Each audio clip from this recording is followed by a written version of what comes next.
بسم اللہ الرحمن الرحیم۔ السلام علیکم۔ اس چینل کو ضرور سبسکرائب کریں۔ حیض و نفاس کے 21 احکام۔ نمبر 1، حیض و نفاس کی حالت میں نماز پڑھنا اور روزہ رکھنا حرام ہے۔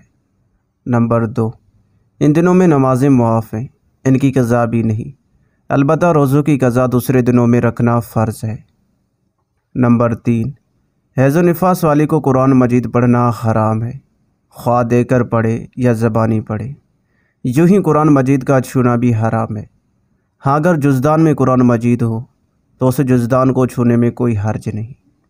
نمبر 4، قرآن مجید پڑھنے کے علاوہ دوسرے تمام اوراد و وظائف، کلمہ شریف اور درود شریف وغیرہ حیض و نفاس کی حالت میں بلا کراہت پڑھ سکتی ہے، بلکہ مستحب ہے کہ نمازوں کے اوقات میں وضو کر کے اتنی دیر تک درود شریف اور دوسرے وظائف پڑھ لیا کرے جتنی دیر میں نماز پڑھ سکتی تھی، تاکہ عادت باقی رہے۔ نمبر 5، حیض و نفاس کی حالت میں ہم بستری حرام ہے۔ اس حالت میں ناف سے گھٹنے تک عورت کے بدن کو مرد اپنی کسی عضو سے نہ چھوئے کہ یہ بھی ناجائز ہے، جبکہ کپڑا وغیرہ حائل نہ ہو، شہوت سے ہو یا بے شہوت۔ اور اگر ایسا حائل ہو کہ بدن کی گرمی محسوس نہ ہوگی تو حرج نہیں۔ ہاں ناف سے اوپر اور گھٹنے کے نیچے کے بدن کو چھونا اور بوسہ وغیرہ دینا جائز ہے۔ اس حالت میں عورت مرد کے ہر حصہ بدن کو ہاتھ لگا سکتی ہے۔ نمبر 6، حیض و نفاس کی حالت میں مسجد میں جانا حرام ہے۔ ہاں اگر چور یا درندے سے ڈر کر یا کسی بھی شدید مجبور سے مجبور ہو کر مسجد میں چلی جائے تو جائز ہے، مگر اس کو چاہیے کہ تیمم کر کے مسجد میں جائے۔ نمبر 7، حیض و نفاس والی عورت اگر عیدگاہ میں داخل ہو جائے تو کوئی حرج نہیں۔ نمبر 8، حیض و نفاس کی حالت میں اگر مسجد کے باہر رہ کر اور ہاتھ بڑھا کر مسجد سے کوئی چیز اٹھا لے یا مسجد میں کوئی چیز رکھ دے تو جائز ہے۔ نمبر 9، حیض و نفاس والی کو خانہ کعبہ کے اندر جانا اور اس کا طواف کرنا اگرچہ مسجد الحرام کے باہر سے ہو حرام ہے۔ نمبر 10، حیض و نفاس کی حالت میں بیوی کو اپنے بستر پر سلانے میں غلبہ شہوت یا اپنے کو قابو میں نہ رکھنے کا اندیشہ ہو تو شوہر کے لیے لازم ہے کہ بیوی کو اپنے بستر پر نہ سلائے، بلکہ اگر گمان غالب ہو کہ شہوت پر قابو نہ رکھ سکے گا تو شوہر کو ایسی حالت میں بیوی کو اپنے ساتھ سلانا گناہ ہے۔ نمبر 11، حیض و نفاس کی حالت میں بیوی کے ساتھ ہم بستری کو حلال سمجھنا کفر ہے، اور حرام سمجھتے ہوئے کر لیا تو سخت گناہگار ہوا، اس پر توبہ کرنا فرض ہے۔ نمبر 12، روزے کی حالت میں اگر حیض و نفاس شروع ہو گیا تو وہ روزہ جاتا رہا، اس کی قضا رکھے۔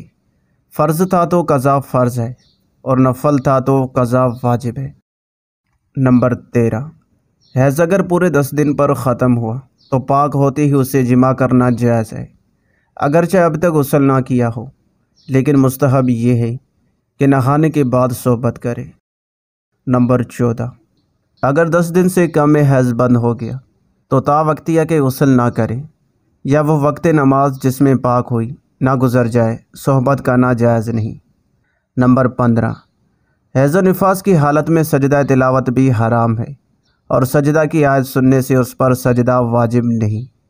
نمبر 16، رات کو سوتے وقت عورت پاک تھی اور صبح کو سو کر اٹھی تو حیض کا اثر دیکھا تو اسی وقت سے حیض کا حکم دیا جائے گا، رات سے حیضہ نہیں مانی جائے گی۔